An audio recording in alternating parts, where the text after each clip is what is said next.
Jika seseorang itu merasakan buah kemanfaatan amaliyahnya di dunia sekarang ini, itu sebagai tanda bahwa amaliyahnya diterima Allah di akhirat kelak.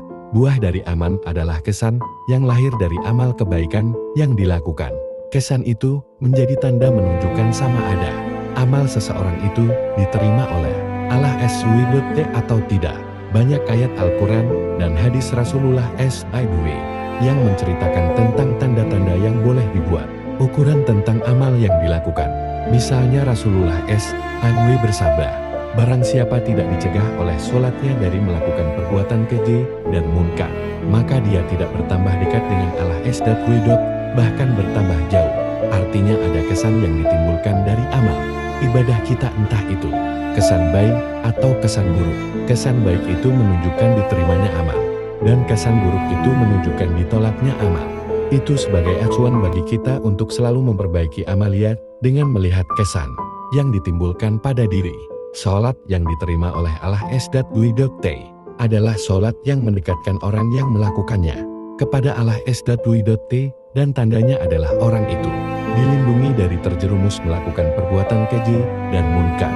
Andai kata mata hati dapat melihat, niscaya akan kelihatan sholat dan amal kebaikan yang lain mengeluarkan nur-nur malaikat yang menjadi tentara melindungi orang yang melakukan sholat dan kebaikan itu dari serangan tentara musuh, menjatuhkannya ke dalam lembah kekejian dan kemunkaran.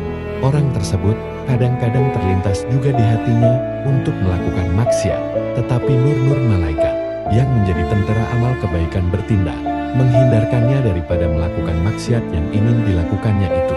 Hinggakan dia sendiri heran bagaimana dia bisa terselamatkan padahal dia sudah berada di hadapan pintu maksiat.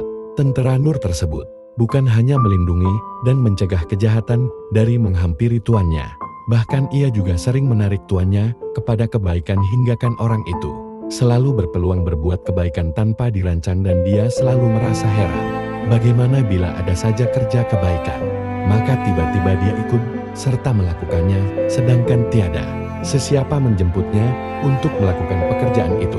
Inilah yang dinamakan buah daripada amal kebaikan. Jika dia ikhlas menjaga amal kebaikannya, maka tentara nur malaikat yang lahir dari amal itu akan ikhlas pula melindunginya. Bukan saja ketika di atas muka bumi ini, malah tentara nur-nur itu akan menemaninya di dalam kubur, memberi cahaya dan menghilangkan kesunyiannya.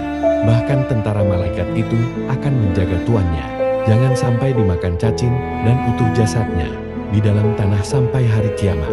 Orang yang tidak mendapat buah dari amalnya sering ditarik ke arah yang berlawanan. Dia mudah terjerumus ke dalam lembah maksiat walaupun dia sudah berusaha berungguh-sungguh untuk menjauhkannya. Dia berasa berat untuk beribadat walaupun dia sudah mencoba untuk khusyuk. Walaupun banyak amal kebaikan yang dilakukannya, tetapi jika amal itu tidak ikhlas,